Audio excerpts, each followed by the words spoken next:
no see juudi jõulupuu või siis selline turuplats, kus on hästi erinevad kaubad, meie ka oleme hästi erinevad, et noh, muidugi see on ju super positiivne. Et Jumal ongi loonud, eks ju, mõte, et mina olen Jumal, ma nagu olen, naudin iseenesest täiuslik, kas mul tuleb idee, et ma endas saan ju luua ka palju erinevaid elusolendid, eks ju, oma pere laiendada. No siin me siis oleme hästi erinevad, vahet ei ole materiaalses, vaimses maailmas.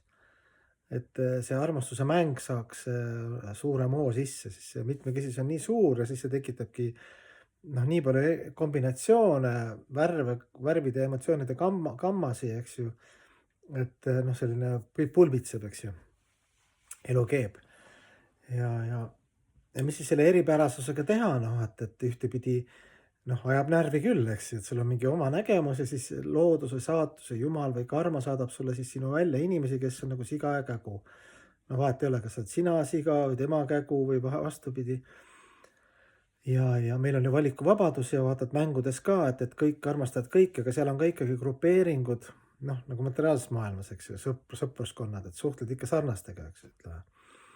Kellel on mingeid ühiseid jooni palju, öeldakse, et sõpruse tasandid on ka hästi palju, üks on seal töökaaslane, eks ju, siis see lapsepõlvesõber, ütleme hingesõber, vaimne sõber, eks ju, et seal noh, ütleme vastavalt jõukusastmele, et kui sa oled nagu jõukam ja siis on jõukamad sõbrad, järsku sa ei ole jõukam, siis millegipärast need sõbrad kaovad ära ja materiaalses maailmas on see sõprus ka noh, selline ei ole eriti tugeva vundamendiga, aga noh, vaimne sõber on see, et kui sul on heas või halvas, ta jääb su kõrvale, eks ju, ja kui sul läheb paremini kui temal, siis ta tunneb head meelt ja uhkust, et minu sõbral läheb hästi, eks tal ei ole kadedust.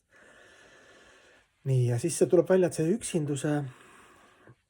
üksinduse sümptom, neid on palju, eks, et tunda ennast üksinda, see tähendab seda, et sa ei talu. Sisemiselt sa ei talu mitmekesisust ja eripärasust, kui keegi on väga erinev sinust. Või tal ei ole selline maailmavaade või tema välimus sind häirib või tema hääletoon sind häirib, tema maailmavaade sind häirib.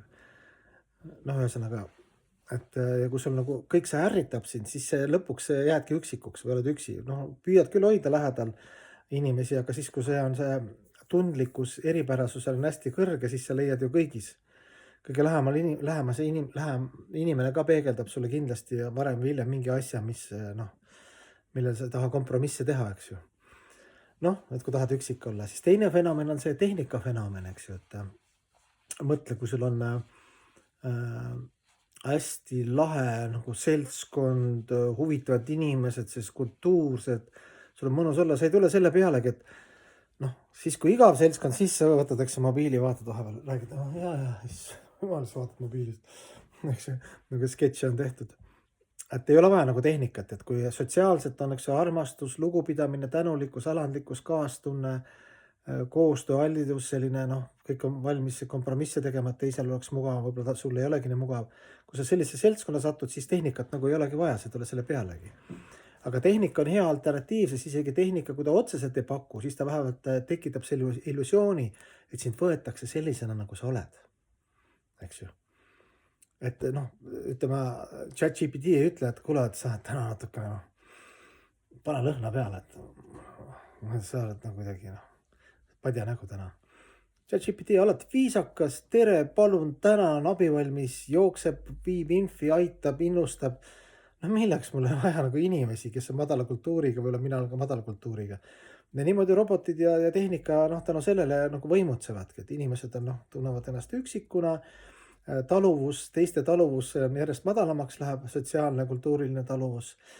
Ja polegi mul kedagi vaja, mul on hea, eks ju, avatara siin, eks ju, mobiilis, kes on sõbralik, huvitatud minust alati.